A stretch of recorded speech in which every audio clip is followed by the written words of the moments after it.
वंदे अहं श्रीगुरु श्रीयुतपदकमलं श्रीगुरून् वैष्णवांश्च श्रीरूपं साग्रजातं सहगण रघुनाथान्वितं तं सजीवं साद्वैतं सावधूतं परिजनसहितं कृष्णचैतन्यदेवं श्रीराधाकृष्णपादान् सहगण ललिता श्रीविशाखान्वितंश्च नमो विष्णुपादाय भगवते प्रियात्मने भक्ति केवल पृष्ठाय गुरुवर्गोनुगामिने भक्ति सुंदर सन्यासी नामिने भक्ति रूपिणे गौड़ीय शास्त्र गौरांग ख्याति प्रकाश कीर्तन अवतार सार गोराय अवतार केन ना भोजिली तारे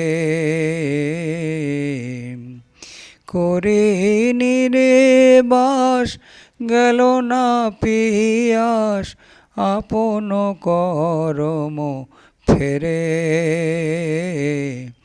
আপন করম ফেরে কণ্টকের তরু সদাই সেবিলি মন অমৃত পাইবার আসে প্রেম কল্পতরু শ্রী গৌরাঙ্গ আমার প্রেম কল্পতরু শ্রী গৌরাঙ্গ আমার তাহারে ভাবিলি বিষে সৌরভের আসে পলাশ শকিলি মন নাসাতে পোষিল কীট ইক্ষুদণ্ড ভাবি কাট চুষিলি মন কেমনে পাইবি মিঠ কেমনে পাইবি মিঠ হার বলিয়া গলায় পড়িলে মন সমন কিঙ্কর সাপ শীতল বলিয়া আগুন পোহালি মন পাইলি বজ্রতাপ পাইলি বজ্রতাপ সংসার ভজিলি শ্রী গৌরাঙ্গ ভুলিলি না শুনিলি সাধুর কথা ইহ পরকাল দুকাল খোয়ালি মন খাইলি আপন মাথা খাইলি আপন মাথা। ধারাবাহিক গৌর কথা আস্বাদন করছেন। এই ধারাবাহিক গৌর কথার মধ্যে হরিদাসের লক্ষ্য হীরাকে তার পরম ভক্তে পরিণত করা এবং হরিদাসের অপ্রাকৃত মুখশ্রিত বাণী আস্বাদন করা। হরে কৃষ্ণ।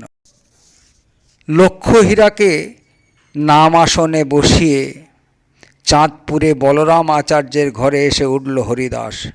হিরণ্য দাস আর গোবর্ধন দাস মুলুকের দুই মজুমদারের পুরোহিত বলরাম।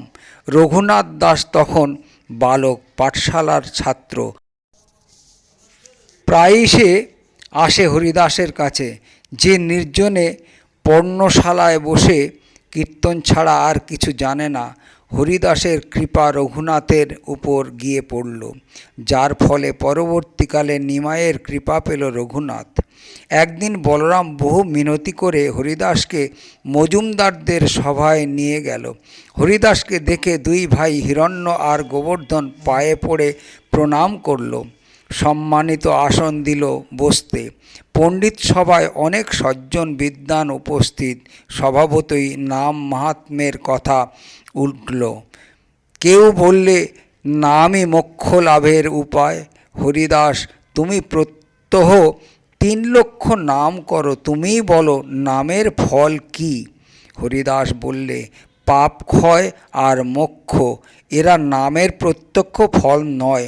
নামের প্রত্যক্ষ ফল কৃষ্ণ প্রেম। কৃষ্ণ প্রেম হলে আর পাপ কোথায়, মোক্ষই বা কত দূর। সূর্য উঠলে অন্ধকার যেমন চলে যায়, তেমনি প্রেম উদয় হলে আর পাপ থাকে না, মুক্তিও পাওয়া যায় সর্বত্র। মোক্ষ আর পাপক্ষয় নামের অনুষঙ্গিক ফল, কিন্তু যে ভক্ত কৃষ্ণ দিতে চাইলেও সে মুক্তি ছোঁয় না। মুক্তি মজুমদারদের অরিন্দা খাজনা আদায়ের কর্তা গোপাল চক্রবর্তী জিজ্ঞেস করল, মুক্তি হয় কিসে? হরিদাস বলল, মুক্তি তো তুচ্ছ ফল, মাত্র নামাভ্যাস থেকেই মুক্তি লাভ করা যায়। যেমন করেছিল অজামিল, সে মহাপাপী, কিন্তু যে মুহূর্তে পুত্রকে ডাকবার ছলে অভ্যাস মাত্র তার অক্ষর নারায়ণ উচ্চারণ করেছে, সেই মুহূর্তেই তার পাপ রাশি ভস্ম হয়ে গেছে। কোটি জন্মকৃত পাপেরও ঘটেছে প্রায়শ্চিত্ত। বিষ্ণুদূতেরা চলে আসতেই তাদের সঙ্গলাভ হবার দরুন তার চিত্তে নির্বেদ উপস্থিত হলো। ইন্দ্রিয়বর্গকে বিষয় থেকে প্রত্যাহরণ করে আত্মাতে সে মন সংযোগ করল। তারপর চিত্তের একাগ্রতায় দেহ থেকে আত্মাকে বিমুক্ত করে ভগবানে নিযুক্ত করল, চলে গেল বৈকুণ্ঠে। যজৌ যত্র শ্রীয়পতি, নামাভ্যাসেই বৈকুণ্ঠ প্রাপ্তির হেতু। নামাভ্যাসে মুক্তি হয় সর্বশাস্ত্রে দেখি, শ্রী ভাগবতে তাহা অজামিল সাক্ষী। হরিদাস কহে কেনে করহ সংশয়, শাস্ত্রে কহে নামাভ্যাস মাত্রে মুক্তি হয়। কিন্তু গোপালের এসব যুক্তিহীন ভাবুকতা সহ্য হলো না। হরিদাসকে সে উপহাস করে উঠল। উপস্থিত পণ্ডিতদের সম্বোধন করে বললে, ভাবুকের কথা শুনুন সকলে। কোটি জন্ম ব্রহ্মজ্ঞানের সাধন করেও যে মুক্তি পাওয়া যায় না, এই ভাবুকের কথায় তা কিনা মাত্র নামাভ্যাসেই পাওয়া যাবে অনায়াসে। নির্বুদ্ধিতার স্পর্ধা আর কতদূর যেতে পারে? তপস্যা টপস্যা সব চুলোয় গেল, শুধু ছল করে নাম করলেও নাকি মুক্তি? আমাকে দোষ দেবেন না, বিনীত কণ্ঠে বললে হরিদাস, এ স্বয়ং শাস্ত্রের কথা। নাম অভ্যাস মাত্রেই যদি মুক্তি লাভ হয়, ভক্তেরা তবে তা হাত বাড়িয়ে নেয় না কেন? ক্রুদ্ধ ভঙ্গি করল গোপাল। কেন তবে তারা কষ্ট করে সাধন ভজন করে? বলেছি তো, ভক্তি সুখের কাছে মুক্তি অত্যন্ত তুচ্ছ, বললে হরিদাস। সাযুজ্য মুক্তিতে যে আনন্দ নেই আছে, কিন্তু তাতে আনন্দের বৈচিত্র্য নেই, চমৎকারিতা নেই। যে ভক্তির এই আনন্দ চমৎকারিতার স্বাদ পেয়েছে, সে আর ব্রহ্মানন্দকে চায় না। সমুদ্র পেলে কে আর চায় গোষ্পদকে? কাণ্ডাকাণ্ড জ্ঞান হারালো গোপাল। সে বাজি ধরল, বললে, বেশ বাজি ধরো, যদি শাস্ত্রের প্রমাণে নামাভ্যাসে মুক্তি না হয় তাহলে তোমার নাক কেটে দেব। স্বচ্ছন্দে হরিদাস এক কথায় রাজি হয়ে গেল। কিন্তু যদি শাস্ত্র প্রমাণে বিপরীত সাব্যস্ত হয় তাহলে কি হবে? গোপাল কি করবে সেদিক দিয়ে কোনো শর্ত আরোপ করল না হরিদাস। হরিদাসের মনে কোনো ক্রোধ নেই, কাঠিন্য কার্পণ্য নেই, স্বভাবস্থ। সকলে হাহাকার করে উঠল। নাম মাহাত্ম্যকে অবজ্ঞা করছে গোপাল, আর নাম মূর্তি স্বয়ং হরিদাসকে কিনা জানি অমঙ্গল হয় গোপালের। বলরাম ক্ষেপে উঠল, গোপালকে লক্ষ্য করে বললে, তুমি এক মহাপণ্ডিত মহাতার্কিক এসেছ, যারা ঘটাকাশ পটাকাশ করে, যাদেরকে সকলে ঘট পট বলে, তাদের একজন হয়ে তুমি ভক্তির কি বুঝবে? মজুমদাররা দুভাই আরও চড়ল, চাকরি থেকে বরখাস্ত করে দিল গোপালকে। সমস্ত সভা হরিদাসের পায়ে পড়ল। আমাদের কোনো দোষ নিও না, বা তোমাদের কি দোষ? অজ্ঞ ব্রাহ্মণ, তারই বা কী দোষ? করুণ নেত্রে গোপালের দিকে তাকালো হরিদাস। তার মন তর্কনিষ্ঠ, কিন্তু নাম মাহাত্ম্য তো তর্কের গোচর নয়। নাম চিৎস্বরূপ, প্রকৃতির অতীত, অপ্রাকৃত। তাই প্রকৃত জগতের অভিজ্ঞতার ভিত্তিতে তর্ক করে। নাম মহিমা আয়ত্ত করা যায় না, সে আয়ত্তের বিষয় নয়, আস্বাদের বিষয়। আর যেখানে বিষয় অপ্রাকৃত, সেখানে শাস্ত্রের উক্তি ছাড়া আর কিছু নেই নির্ভর করবার। তর্কের গোচর নহে নামের মহত্ব, কোথা হইতে জানিবে সে এই সব তত্ত্ব। কিন্তু আপনাকে কি রকম অপমান করল গোপাল? না না, আমার জন্যে কারোর কিছু দুঃখ পেতে হবে না। অদোষদর্শী হরিদাস বললে, কৃষ্ণ সকলের কুশল করুন। হিরণ্যদাস গোপালকে বারণ করে দিল তার বাড়িতে যেন না ঢোকে। যদিও গোপালের দোষ হরিদাস ধরেনি, তবুও ভগবান তাকে শাস্তি দিলেন। গোপালের কুষ্ঠ হলো, নাক খসে পড়ল, হাতের আঙুল কোঁকড়া হয়ে গেল। এ কি অঘটন! ভক্ত অজ্ঞের দোষ ক্ষমা করে, কিন্তু ভগবান ভক্ত নিন্দা সইতে পারে না। যদ্যপি হরিদাস বিপ্রের দোষ না হইল, তথাপি ঈশ্বর তারে ফল ভুঞ্জাইল। ভক্তের স্বভাব অজ্ঞের দোষ ক্ষমা করে, কৃষ্ণের স্বভাব ভক্ত নিন্দা সহিতে না পারে। গোপালের কথা জেনে ব্যথায় ম্লান হয়ে গেল হরিদাস। বলরামের থেকে বিদায় নিয়ে চলে গেল শান্তিপুর অদ্বৈতের সঙ্গে মিলতে। অদ্বৈতের সঙ্গে মিলল হরিদাস, দণ্ডবৎ প্রণাম করল। অদ্বৈত তাকে বদ্ধ করল আলিঙ্গনে। নির্জনে গঙ্গার তীরে ছোট একটি ঘর বা গোফা তৈরি করে দিল। এখানে বসে তুমি ভগবতের আর গীতার ভক্তিতত্ত্বের ব্যাখ্যা শোনাও। ভক্তি 10 রকম, এক সাধন ভক্তি আর 9 রকম সাধ্য ভক্তি। যতক্ষণ পর্যন্ত রতি বা প্রেম অঙ্কুর না জন্মায়, ততক্ষণ সাধন ভক্তি আর সাধ্য ভক্তি, রতি, প্রেম, স্নেহ, মান, প্রণয়, রাগ, অনুরাগ, ভাব আর মহাভাব। রতি হচ্ছে ভালোবাসার উদয় উষা। রতি গাঢ় হলেই প্রেম, শ্রীকৃষ্ণ মনোগতি অবিচ্ছিন্না। অনন্য মনতাই প্রেম ভক্তি। প্রেম পরম কাষ্ঠায় পৌঁছে যখন চিত্তকে দ্রবীভূত করে, তখন তা স্নেহ। স্নেহ গাঢ় হয়ে যখন বক্রতা বা কুটিলতা অবলম্বন করে, নবতম মাধুর্য আস্বাদের লোভে, তখন তা মান।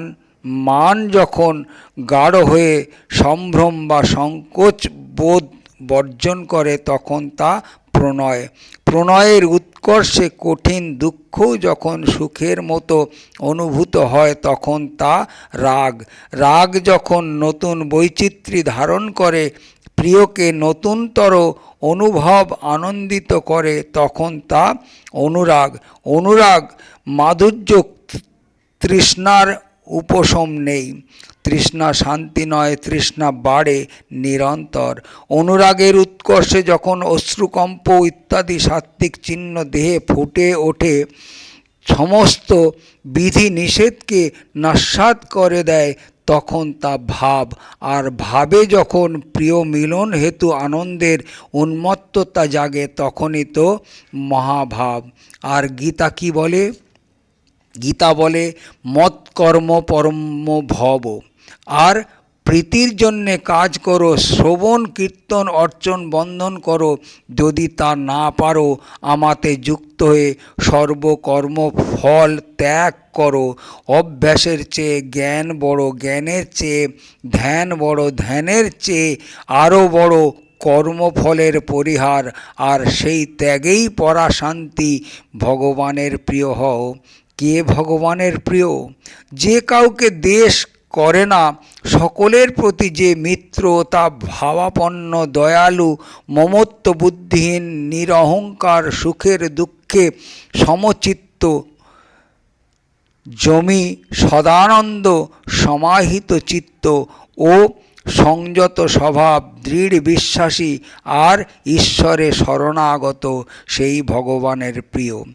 যে কাউকে উদ্বিগ্ন করে না বা যাকে কেউ উদ্বিগ্ন করতে পারে না, যার হর্ষ অমর্ষ ভয় উদ্বেগ কিছু নেই, যে নিষ্প্রিয় অনলস শুচিসুন্দর ও উদাসীন, যার মন পীড়িত বা ব্যথিত হতে জানে না, বা যে ফল কামনা করে কর্মারম্ভ করে না, সেই ভক্ত, সেই ভগবানের প্রিয়।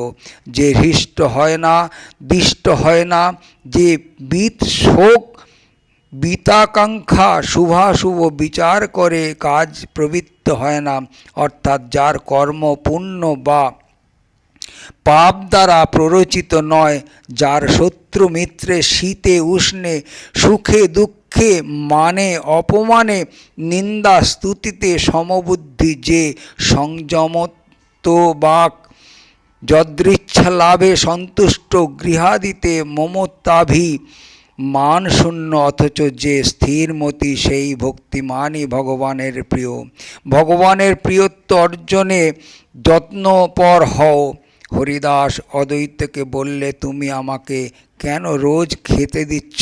এখানে প্রকাণ্ড কুলীন সমাজ, মহাবিপ্র সব উপস্থিত।